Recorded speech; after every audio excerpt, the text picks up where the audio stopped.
silahkan. Ya, mungkin tips ini agak panjang ya Umi karena saya akan coba berbagi untuk ibu-ibu di luar sana dan mungkin para suaminya juga dan keluarganya juga karena kembali tidak cuma dari ibu hamilnya itu sendiri.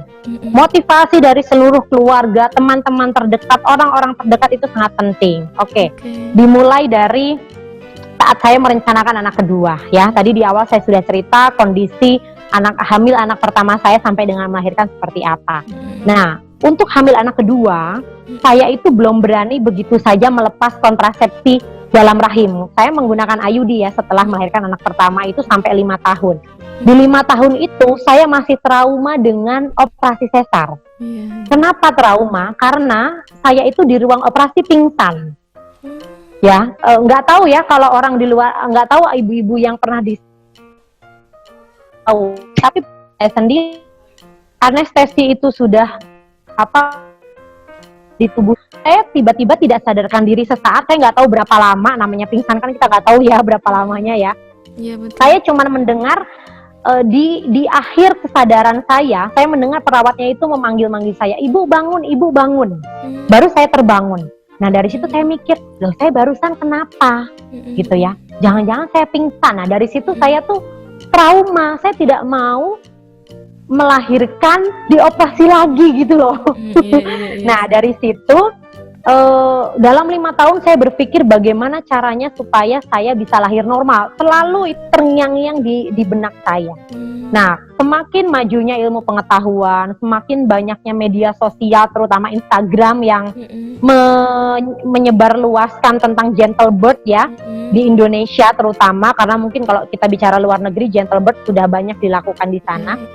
Nah, pertama kali saya kenal dengan akun IG Bidan Yesi Aprilia yang di Jogja ya. Nah, mungkin bidan kita, mungkin ibu-ibu di luar sana juga banyak yang follow IG tersebut. Saya termotivasi gitu. Saya termotivasi, wah bidan ini bagus gitu ya. Nah, dari situ saya mencarilah di Bandung, kan tidak mungkin ya saya hamil kemudian saya melahirkannya harus ke Jogja gitu loh. Nah, saya berpikir pasti di Bandung ada dong, sedang secara Bidan Yesi banyak melakukan pelatihan-pelatihan di seluruh Indonesia. Saya mikir gitu aja simple. Saya search lah di Instagram itu Gentle Birth Bandung. Nah, saya menemukanlah yang namanya Klinik Harkel atau Klinik Harapan Keluarga. Saya baca di situ tentang ulasannya. Oh, akhirnya saya tertarik. Saya merasa saya menemukan tempat atau provider untuk nanti saya bisa melahirkan normal. Nah, itu. Dari situ diri untuk oke lah, saya lepas IUD gitu ya. Saya lepas IUD, alhamdulillah sekitar 4 bulanan ya, saya juga lupa lagi. Akhirnya saya positif hamil.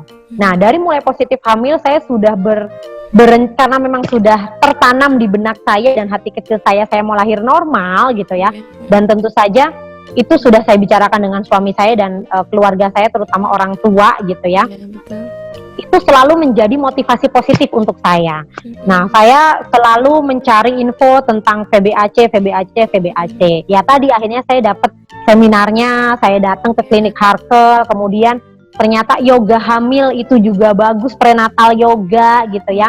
Saya coba prenatal yoga. Saya juga bahkan sempat memanggil siswa, kalau Umi ke rumah gitu, saya mau senam hamil, saya bilang gitu. Walaupun mungkin bisa melakukannya sendiri ya, tapi asa nggak seru gitu senam hamil sendirian. Jadi saya panggil mahasiswa saya gitu, so kalian ke rumah, saya mau senam hamil, senamlah sama mereka gitu. Kemudian di akhir kehamilan, nah sebelum akhir kehamilan nih ada sedikit cerita yang agak membuat saya patah semangat juga di tengah-tengah perjalanan. Kembali di usia kehamilan 7 bulan itu ya Umi, saat diperiksa oleh bidan, kan saya selama hamil itu bidannya Ibu Rika ya, Bidan Rika ya. Bidan Rika itu bidan saya dari hamil anak pertama sampai hamil anak kedua. Saya sering diskusi dengan beliau seperti apa saya harus menjalani proses kehamilan. Nah, saat diperiksa Bidan Rika, posisi bayi saya itu sama seperti anak saya yang pertama, oblik sungsang. Coba siapa yang nggak stres? Iya. Ujian. Nah dari situ dari situ saya langsung hopeless. Saya nggak bisa lahir normal dong, putus dong harapan saya. Saya sudah seperti itu, sudah ya sudahlah kayak yang menyerah gitu. Tapi kembali saya ingat, coba deh gitu ya. Saya juga awalnya berpikir jangan-jangan panggul saya sempit, jangan-jangan kelainan tulang panggul, karena kenapa?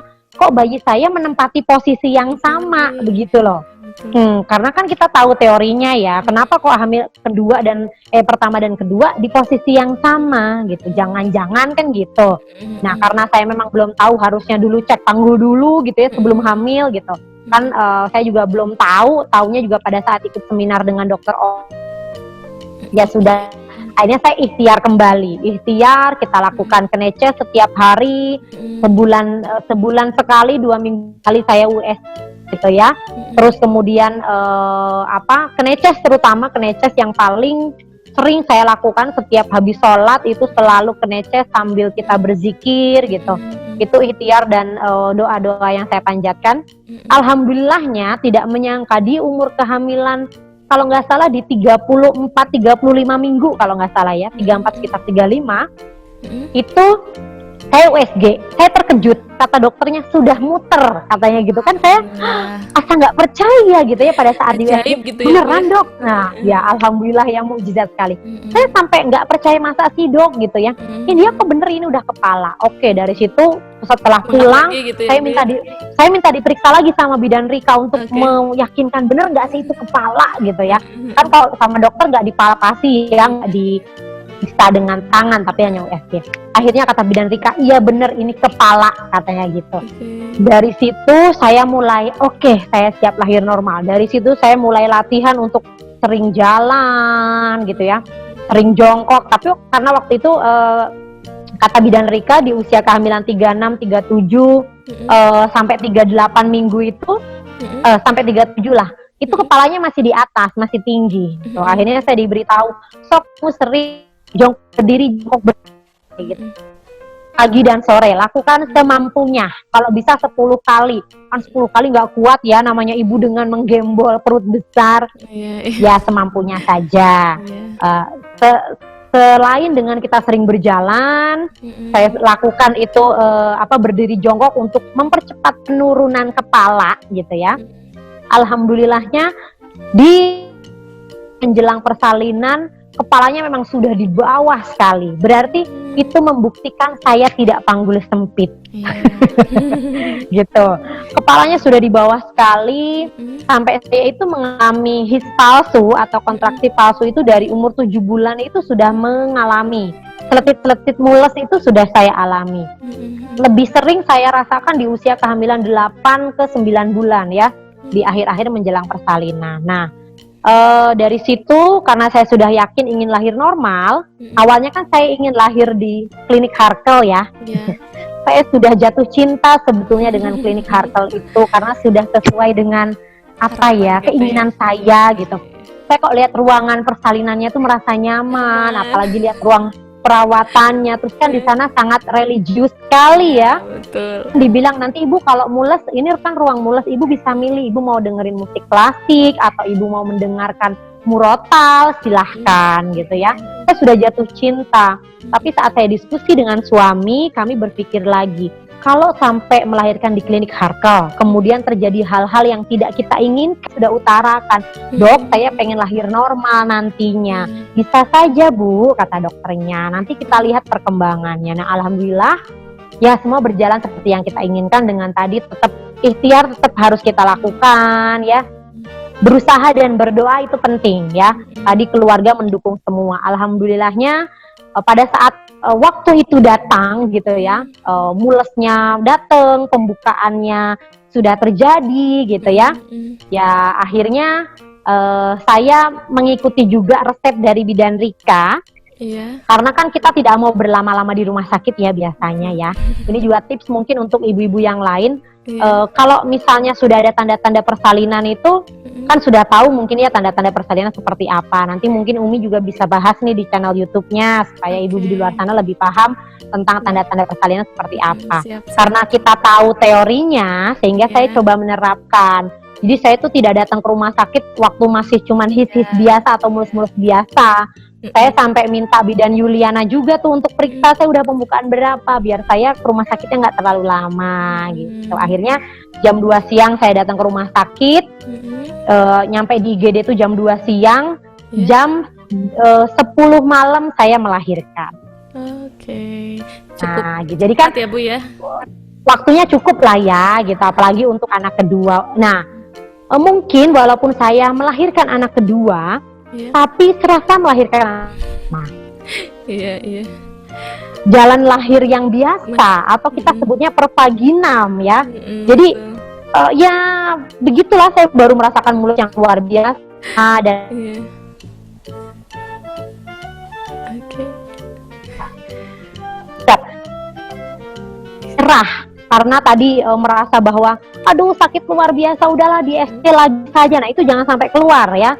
Jangan sampai keluar dari mulut kita, karena ingat tujuan kita adalah ingin VBAC dengan tadi berbagai keuntungan. Walaupun ada kerugian tetap harus kita pikirkan. Makanya kenapa saya harus lahir di rumah sakit, dan alhamdulillah semua berjalan dengan lancar, bisa lahir normal, penyembuhannya pun sangat cepat sekali tadi seperti di teorinya gitu ya. Ya doanya terjawab gitu, bisa lahir normal. Itu sih ceritanya Umi. Gitu ya, berarti kalau disimpulkan sebetulnya ya Bu ya, kalau Resni mencoba menyimpulkan gitu ya, tipsnya itu yang pertama kita harus meniatkan dulu mungkin ya Bu ya, meniatkan dari awal betul. sebelum hamil gitu ya, sudah menguatkan diri, kemudian pastinya ini ridho suami, ridho orang tua juga berperan penting gitu ya Bu ya, karena ketika kita lihat ketika suami atau orang tua tidak mendukung, biasanya sulit gitu, tidak seperti mendapatkan dukungan.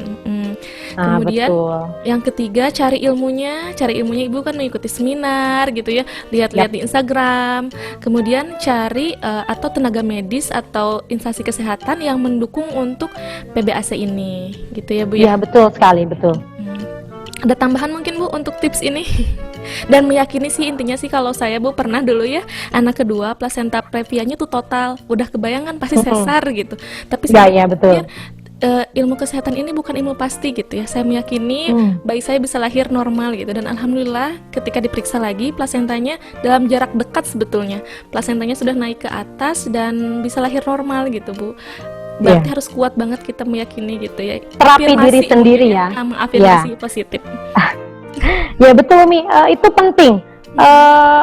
Hipnoterapi ke diri sendiri itu sangat penting. Sugesti positif ke diri sendiri itu sangat penting. Jangan sampai yang mau pada VBAC nih ya ibu-ibu pas nonton channel kita, semangat karena ada loh yang berhasil, Oke, ada yang berhasil memang, bahkan mungkin banyak. Tapi tidak semua orang bisa melaluinya juga dengan baik. Karena tadi saya juga walaupun sudah tahu ilmunya, di tengah-tengah sempat hopeless juga kan setelah tahu posisi bayinya. Mungkin kalau saya mau menyerah saat itu bisa saja, tapi saya tetap harus semangat, tujuan saya kan ingin VBAC gitu. Dan teman-teman saya juga, teman-teman saya karena banyaknya tenaga kesehatan terutama bidan ya, mereka sangat support sekali, bisa kata mereka gitu kan ya. Terus kemudian suami juga sangat mendukung, dan memang yang paling penting dari diri kita sendiri. Kita juga harus jangan lupa. Ya, Bu, ya? Nah betul. Jangan lupa saat hamil itu kita harus ngobrol juga dengan bayi kita. Kita beritahu gitu ya, apa tujuan kita, bla bla bla dan sebagainya lah.